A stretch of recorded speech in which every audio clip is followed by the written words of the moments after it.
ओम नमो भगवते वासुदेवाय। ओम श्री वैष्णवे नमः। स्वागत है आपका हमारे चैनल पर। आज के इस वीडियो में आप सुनेंगे वैशाख मास के महात्म के 19वें अध्याय की कथा। इसके अलावा हमारे चैनल पर सभी प्रकार की व्रत कथाएं भी सुनाई जाती हैं, महात्म सुनाए जाते हैं। तो सभी व्रत कथाएं और महात्म सुनने के लिए हमारे चैनल को सब्सक्राइब करके बेल आइकन पर प्रेस कर लीजिए और आज का वीडियो अच्छा लगे तो लाइक कर दीजिए और साथ ही शेयर भी कर दीजिए। तो चलिए अब शुरू करते हैं वैशाख मास के महात्म के 19वें अध्याय की कथा।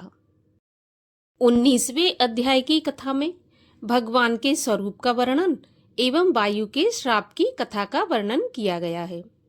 व्याध बोला, हे ब्राह्मण, आपने समस्त शुभ फल एवं वैशाख मास के धर्म विष्णु भगवान के निमित्त बताए हैं। सो हे प्रभु, ये विष्णु भगवान कैसे हैं? उनके लक्षण क्या हैं? उनका परिमाण क्या है? और कैसे लोग अपने सद्भावों से उन्हें जान सकते हैं? वैष्णव धर्म क्या है जिनसे विष्णु भगवान प्रसन्न होते हैं? यह सब मुझे बताइए, मैं आपका सेवक हूँ। व्याध के इस प्रकार पूछने पर जगतपति भगवान नारायण को नमस्कार करके शंख मुनि बोले, हे व्याध, सुनो, मैं विष्णु के कल्मश रहित रूप का वर्णन करता हूँ। यह रूप ब्रह्मा आदि से लेकर किसी भी मुनि के ध्यान में नहीं आता। विष्णु भगवान पूर्ण शक्तियुक्त, निर्गुण, निश्चेष्ट, अनंत, सच्चिदानंद रूप हैं। संपूर्ण चराचर विश्व उन्हीं के आश्रय और वश में है। अब मैं तुझे उसी परमात्मा के साक्षात ब्रह्म के लक्षण बताता हूँ, जिससे उत्पत्ति, स्थिति, संहार, आवृत्ति, नियम, प्रकाश, बंध, मोक्ष और वृत्ति होती है। यही साक्षात विष्णु ब्रह्म है। यही ब्रह्म शब्द व्युत्पत्ति करते हैं। इनके जन्म आदि तो केवल शास्त्रों में ही जाने जाते हैं। वेद, स्मृति, पुराण, इतिहास, पंचरात्रि और महाभारत ये विष्णु भगवान के आत्म स्वरूप हैं। इन्हीं के द्वारा विष्णु भगवान जाने जाते हैं, अन्य किसी प्रकार से नहीं जाने जाते। इनके जन्म, कर्म और गुणों को जानकर प्राणी मोक्ष पाते हैं। कर्म से विष्णु भगवान का महात्म सातिशय होता है। इसी प्रकार देव, ऋषि, माता और पिता प्रत्येक में शक्ति रूप में विद्यमान रहते हैं। प्रत्यक्ष आगम या अनुमान द्वारा बल, ज्ञान और सुख में प्रथम मनुष्य को उत्तम जानो, फिर ज्ञान आदि से आवृत राजा को 100 गुना अधिक जानो। इनमें तत्वाभिमानी देवताओं को 100 गुना अधिक जानो। तत्वाभिमानी देवताओं से ऋषि बड़े हैं। सप्त ऋषियों से अग्नि, अग्नि से सूर्य, सूर्य से बृहस्पति, बृहस्पति से वायु, वायु से इंद्र, इंद्र से पार्वती, पार्वती से जगत गुरु महादेव, महादेव से बुद्धि देवी और बुद्धि देवी से भी प्राण बलिष्ठ है। प्राण से अधिक कुछ नहीं है। प्राण में ही सब है। इसी में संसार स्थित तथा चेष्टित है। नील मेघ के समान प्रभायुक्त, सबका आधारभूत इसको सूत्र कहते हैं। लक्ष्मी के कटाक्ष मात्र से इसकी स्थिति है। यह सुन व्याध बोला, यह लक्ष्मी देवी विष्णु भगवान की एकमात्र कृपा पात्र हैं। विष्णु भगवान से अधिक या समान कोई नहीं है। अतः जीव में इस प्राण का नाम सूत्र कैसे हुआ? हे ब्राह्मण, इसका निर्णय समझाकर कहो। परमात्मा प्राण से परे कैसे है? शंख मुनि बोले, हे व्याध, जो तू पूछता है वह सुन। मैं संपूर्ण जीवों के कल्याण के उद्देश्य से कहता हूँ। प्राचीन काल में नारायण भगवान ने कमल योनि से ब्रह्मा को रचकर देवताओं से कहा, मैं ब्रह्मा को तुम्हारा राजा बनाऊंगा और जो कोई तुमसे सर्वश्रेष्ठ हो उसे तुम युवराज बनाओ। परंतु वह शील, शौर्य और औदार्य आदि गुणों से युक्त हो। भगवान के ऐसा कहने पर सब देवता इंद्र के पास जाकर आपस में विवाद करने लगे कि युवराज हम होंगे, कोई कहे हम होंगे। इस प्रकार विवाद करते करते कोई सूर्य को सर्वश्रेष्ठ कहने लगा, कोई इंद्र को, और कोई चुपचाप खड़ा रहा। जब वे लोग किसी प्रकार निर्णय नहीं कर पाए, तब नारायण के पास गए और सब देवता नमस्कार करके हाथ जोड़कर कहने लगे, महाराज, हमने आपस में बहुत विचार किया, परंतु हम में कोई भी अधिक श्रेष्ठ नहीं दिखाई देता। अतः हे प्रभु, आप ही इसका निर्णय करके हमारे संशय को दूर करिए।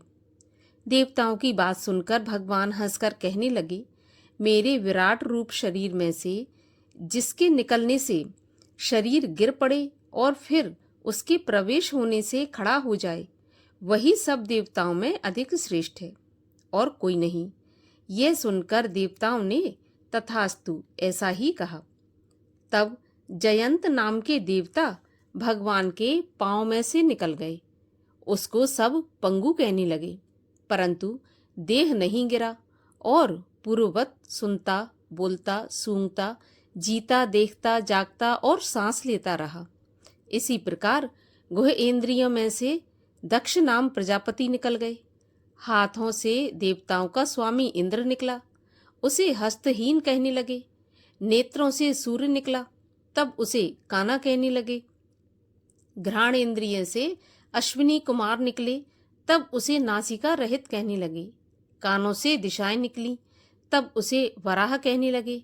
जिह्वा से वरुण निकल गया, वाणी से वाणीश्वर अग्नि निकला, तथा मन को चैतन्य करने वाले रुद्र भी निकल गए। तब भी देह नहीं गिरा और पूर्ववत सब कार्य करता रहा। उसके बाद जब प्राण निकला, तो प्राण के निकलते ही देह मरे के समान होकर गिर पड़ा। तब देवता विस्मित होकर कहने लगे, अब हम में से जो कोई इस गिरी हुई देह को उठाने में समर्थ होगा, वही सर्वश्रेष्ठ है और वही युवराज होगा। तब उसी क्रम के अनुसार जैसे जैसे जो निकले थे, वैसे वैसे ही प्रवेश करने लगे। रुद्र ने मन में प्रवेश किया, परंतु देह नहीं उठा।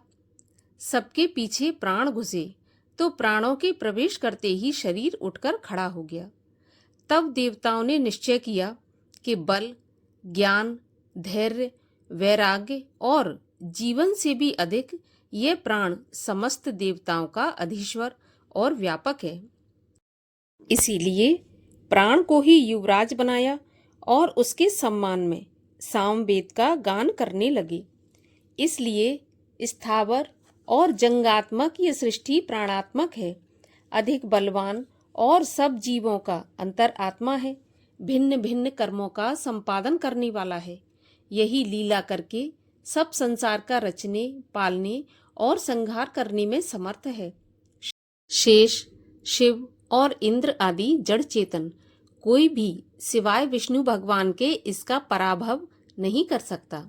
ये सर्वव्यापक है तथा वासुदेव भगवान का अनुवर्ती एवं वशीभूत है।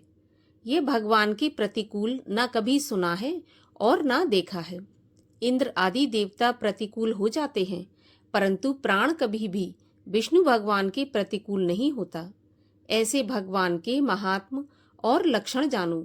जैसे सांप जीर्ण कांचली को छोड़ देता है, उसी तरह जीव भी पूर्व जन्म की मानव देह को त्याग कर नारायण के पास परम धाम को प्राप्त होता है।